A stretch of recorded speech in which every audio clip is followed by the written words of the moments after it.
My mill redecorated our living room without permission, so I banned her from our house. My husband chose his parents over me.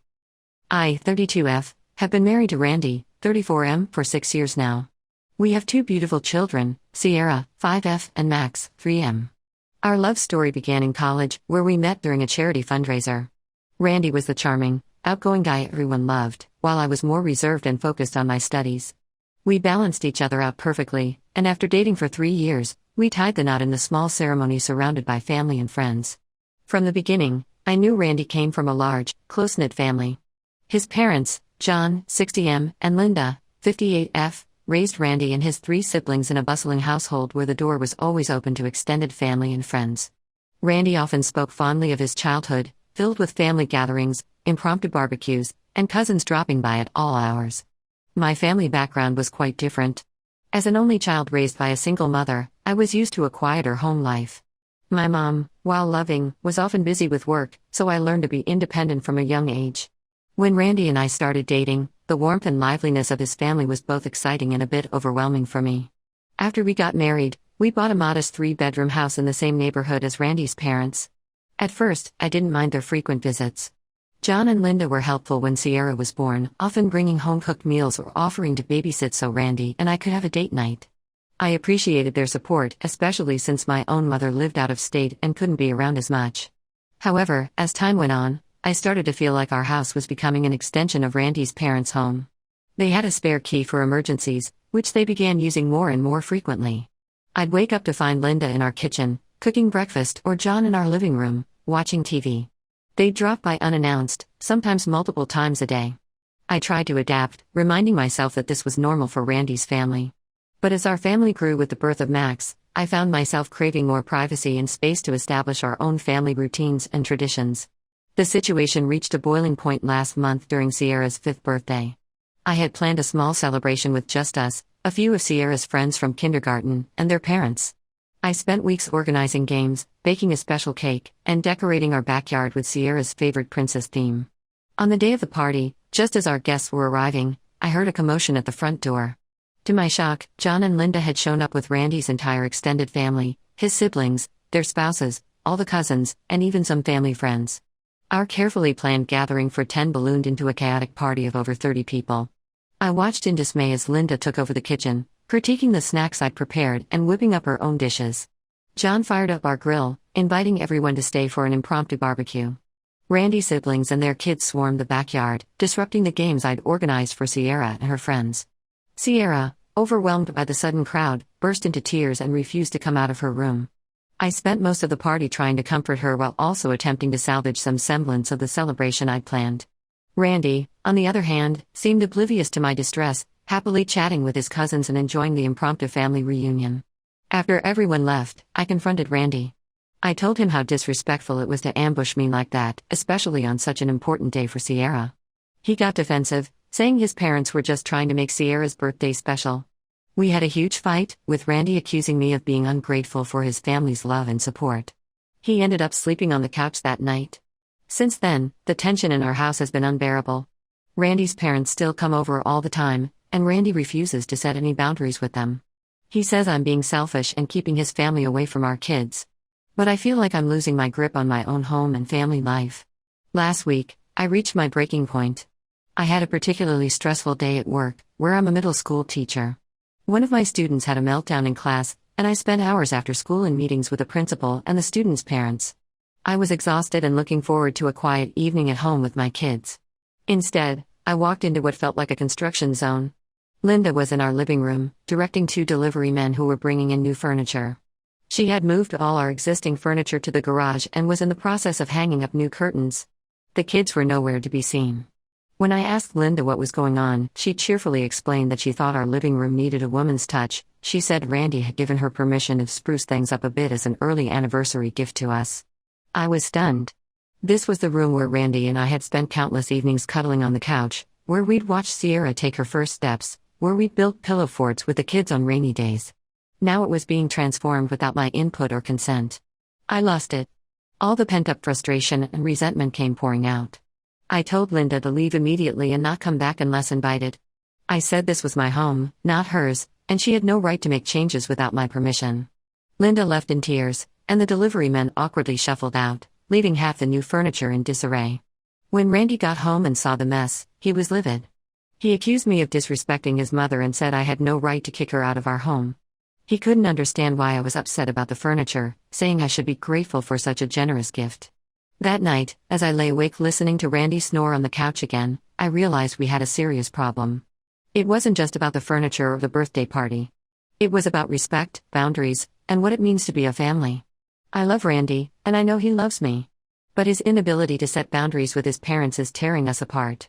I feel like I'm constantly competing with his family for space in my own home and in my husband's priorities. I've suggested couples therapy, but Randy dismisses the idea, saying we don't need strangers interfering in our business. I've even brought up the possibility of moving to a different neighborhood, but Randy won't even consider it. He says his family connections are too important to him. I'm at a loss. I don't want to break up our family, but I also can't imagine spending the rest of my life with no privacy or personal space. The constant presence of Randy's family is suffocating me, and Randy's refusal to see my side of things is making me question our whole relationship. How can I make Randy understand that his family's behavior is not normal or healthy? Is there any way to salvage this situation, or am I fighting a losing battle? I need advice on how to handle this before it destroys our marriage and my sanity. Update 1. It's been about a month since my original post, and I want to thank everyone for their advice and support. Reading your comments made me realize that I wasn't overreacting and that I needed to take action to address this issue in my marriage. Following many of your suggestions, I decided to have another serious talk with Randy. I chose a moment when the kids were at school and we both had a day off work. I prepared for this conversation carefully, writing down my thoughts and practicing what I wanted to say. I started by telling Randy how much I loved him and our family. I reminded him of the early days of our relationship, how we used to dream about building our life together. Then, I calmly explained how his family's constant presence was affecting my mental health and our marriage. I used specific examples, like Sierra's birthday party and the living room redecoration incident. To my surprise, Randy seemed to listen more attentively than he had in the past. I think seeing how prepared I was made him realize how serious the situation had become. He admitted that he hadn't fully understood how much their presence was bothering me. He said he was used to having family around all the time and thought I would eventually adapt to it. After some discussion, we agreed on a compromise. His parents could visit twice a week, but they had to call first. No more unannounced visits or using the spare key unless it was a genuine emergency. Randy promised to talk to his parents and explain the new rules. For about a week, things improved. John and Linda respected our new boundaries, calling before visits and limiting their time in our home. I started to feel more comfortable and relaxed in my own space. Randy and I were getting along better, and I felt hopeful about our future. But then, everything fell apart. Last Sunday, I woke up to the smell of bacon frying. At first, I thought Randy was making breakfast, but when I went downstairs, I found Linda in our kitchen, cooking a big family breakfast. The house was full of Randy's family, his parents, his siblings, their kids, even some cousins I'd only met once or twice. When I confronted Randy, he sheepishly admitted that he had given his parents back the spare key. He said they had been upset about the new rules and he couldn't bear to see them sad about not being able to come over whenever they wanted. He accused me of trying to tear his family apart and said I was being selfish for not understanding how important family was to him. We had a massive fight right there in the kitchen, with his entire family as an audience. I told Randy that if he couldn't respect my need for privacy and personal space, then maybe we needed to separate. His family looked shocked and Randy stormed out, saying he needed some air. He ended up staying at his parents' house for a few days after that. During this time, I did a lot of thinking about our relationship and what I wanted for my future. I realized that this issue wasn't just about his family, it was about Randy's inability to put our nuclear family first. He was prioritizing his parents' feelings over mine, his wife's. When Randy finally came home, I told him I wanted to try marriage counseling. He was reluctant at first, saying we should be able to work things out on our own. But after another week of constant arguments and cold silences, he agreed to give it a try. Our first counseling session was a disaster. Randy spent the whole time defending his family's actions and accusing me of being cold and unfamily-oriented. He brought up my own family background, suggesting that I was jealous of his close-knit family because I didn't have that growing up. I felt attacked and misunderstood, and we left the session barely speaking to each other. The counselor suggested we try a trial separation to gain some perspective. Randy was against it at first, saying it would only make things worse. But after another week of tension and arguments, even in front of the kids, he reluctantly agreed it might be for the best. So now, I'm staying at my sister's place with Sierra and Max. Randy is at our house, and unsurprisingly, his parents are there all the time. It's been 2 weeks, and I have to admit, I feel more relaxed than I have in months. My sister has been incredibly supportive, and it's been nice to have some quiet family time with just me and the kids. Randy calls to talk to the kids every day, but he's still angry with me. He thinks I'm being dramatic and that I'll come to my senses soon. But the more time I spend away from that situation, the more I realize how toxic it had become. The kids are adjusting as well as can be expected. They miss their dad, but they've also mentioned how nice it is to have quiet time without grandma and grandpa always around. Sierra has been sleeping better, and Max's tantrums have decreased significantly. I'm not sure what the future holds for us. I love Randy, and I want our marriage to work, but I don't know if I can go back to living like we were before. The thought of returning to that chaotic environment makes me anxious. I have another counseling session scheduled for next week, this time, just for me. I'm hoping it will help me figure out what I want and how to move forward. Should I give Randy more time to understand my perspective? Is there a way to compromise that doesn't involve sacrificing my mental health and the well-being of our kids? Or is it time to consider a more permanent separation? I'll update again when I have more news. Thank you all for your support during this difficult time. Your words have been a source of strength and clarity when I needed it most.